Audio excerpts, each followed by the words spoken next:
Salam teman-teman, kembali lagi bertemu dengan saya di channel ini. Dalam pertemuan kita kali ini kita akan membahas tentang peran dan fungsi seorang kuasa hukum dalam suatu perkara, baik itu perkara tindak pidana maupun perkara perdata. Jadi beberapa waktu yang lalu ataupun beberapa hari yang lalu itu ada salah seorang warganet yang menanyakan ke saya. Pertanyaannya begini, "Bang, mengapa kuasa hukum itu mau membela orang yang salah? Seseorang yang sudah jelas-jelas bersalah, sudah jelas-jelas melanggar hukum, tetapi mau dibela oleh kuasa hukum. Apakah itu karena pengaruh uang atau seperti apa?"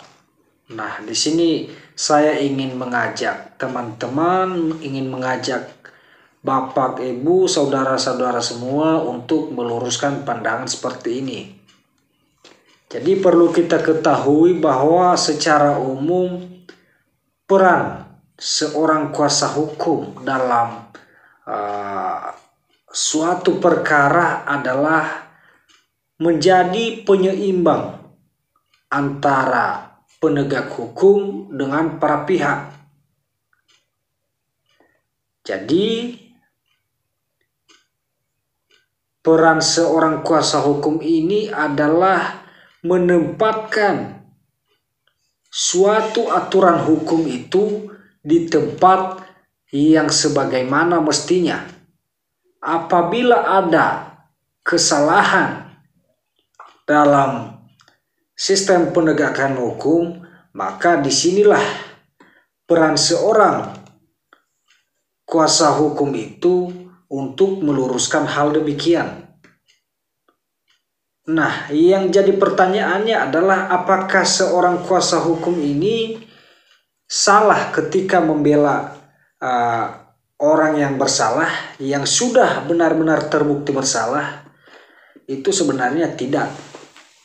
Karena kuasa hukum pun bukan membela perbuatannya, tetapi kuasa hukum dalam suatu perkara hanya membela kepentingan hukumnya, tidak untuk membela perbuatannya.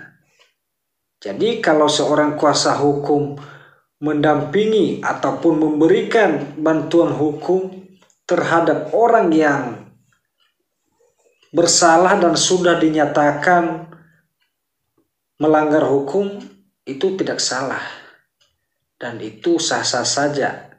Karena perannya di sini saya ingatkan kembali hanya untuk membela kepentingan hukumnya, bukan membela perbuatannya. Jadi mari kita luruskan pandangan ini, Bapak dan Ibu, saudara-saudara semua, agar tidak terjadi kesalahpahaman ataupun salah dalam mengartikan peran seorang kuasa hukum dalam sebuah perkara, baik itu perkara tindak pidana maupun perkara perdata. Terima kasih teman-teman, jangan lupa ikuti terus channel ini agar tidak ketinggalan tentang informasi-informasi ataupun bentuk penyuluhan-penyuluhan hukum yang hendak saya sampaikan melalui channel ini. Salam keadilan. Terima kasih atas kunjungan Anda. Jangan lupa like, share, dan subscribe ya.